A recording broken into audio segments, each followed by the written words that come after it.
Oke, selamat sore kawan-kawan. Tugas saya berapa hari di sini, Lola? Oke, tadi saya ngobrol di depan, ada mahasiswa, belakangan saya tahu mahasiswa. Dia tanya ke saya, ini bisa bertahan berapa lama kampanye semacam ini? Saya bilang kalau Anda wartawan, saya jawab. Tapi karena Anda mahasiswa, ngapain Anda tanya sesuatu yang seharusnya jadi tugas Anda untuk mengucapkan setiap hari kampanye anti politik.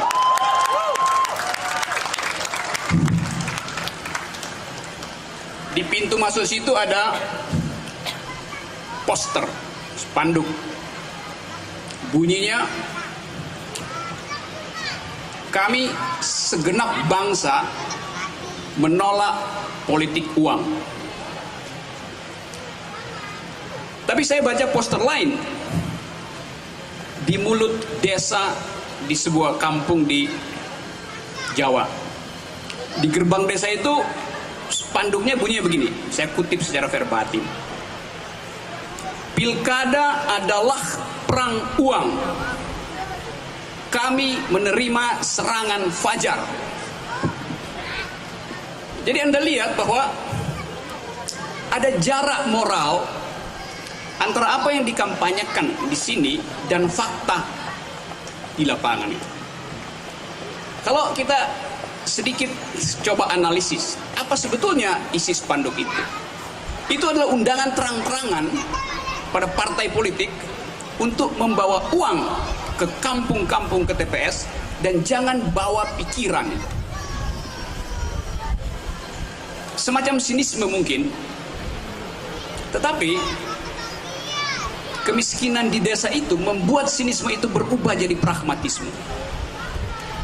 Itu sebetulnya target kampanye kita, yaitu mencegah jangan sampai sinisme terhadap politik uang berubah jadi pragmatisme karena kemiskinan di desa. Nah, kita sebetulnya hari ini sedang disiksa oleh politik yang tanpa pikiran. Oleh karena itu, yang dirayakan adalah rekening partai. Jadi kita tahu bahwa politik adalah transaksi pikiran. Politik hanya diucapkan untuk perkelahian pikiran, bukan perkelahian rekening antar caleg. Tetapi kegagalan partai politik untuk membekali caleg dengan pikiran menyebabkan si caleg itu membail out kebodohannya dengan uang. Jadi itu persis seperti lawyer yang pengetahuannya kurang dan dia duga dia akan kalah di pengadilan, maka dia kerahin preman untuk mengasuransikan tuntutan dia di pengadilan. Jadi sebetulnya politik uang persis seperti pekerjaan lawyer yang bodoh, dan karena itu mesti kerahkan preman ke pengadilan. Politik uang juga adalah premanisme dalam politik. Sama aja sebetulnya dasarnya. Nah, kita berupaya untuk terus-menerus meminimalisir soal politik uang ini. Tetapi upaya itu tidak bisa sekedar kita deklarasikan di forum ini, tapi ada aktivitas langsung. Dan itu yang diinginkan oleh ICW dan kita dukung bersama. Nah, kita hidup di dalam satu era politik di mana kekuasaan itu dioperasikan melalui pasar gelap, black market of power.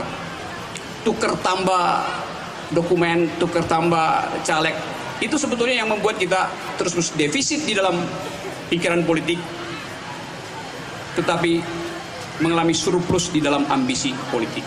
Jadi surplus ambisi politik yang tidak bisa diikuti oleh kemampuan pikiran menyebabkan korupsi tumbuh besar. Terutama bagi teman-teman perempuan, korupsi itu, beban perempuan terhadap efek korupsi jauh lebih berat dari efeknya pada laki-laki. Karena dia langsung mengkhianati prinsip-prinsip kesejahteraan, prinsip keadilan, hak perempuan terhadap, tadi seorang ibu mengucapkan itu, hak perempuan untuk menikmati politik yang berkeadilan, politik yang bersih, yang akrab dengan ekologi perempuan, kebersihan, ketulusan dalam politik, itu yang sekarang nggak ada. Kita tahu bahwa di dalam piramida sosial perempuan adalah strata paling bawah dari ketidakadilan. Pada tubuh perempuan melekat segala macam ketidakadilan, ketidakadilan biologi, ketidakadilan ekonomi, ketidakadilan hukum, ketidakadilan kultural, dan seterusnya. Jadi perempuan sebagai proletar dari proletariat mengalami tekanan paling besar dari efek korupsi. Nah, hari ini kita coba rayakan itu, dan kita ingin melihat bahwa politik harus tumbuh bukan dalam kegemukan tubuh politik, tapi pada kegemukan pikirannya. Kita ingin melihat caleg-caleg yang akalnya harusnya lebih panjang dari lidahnya, yang otaknya harus lebar, lebih lebar daripada mulutnya. Kita mensponsori ini di dalam upaya kita untuk memastikan bahwa jalan ke depan bagi Indonesia adalah jalan yang disediakan untuk generasi muda yang berhak untuk menikmati politik bersih di hari depan. Dengan cara itu kita bantu gerakan ICW ini. Terima kasih.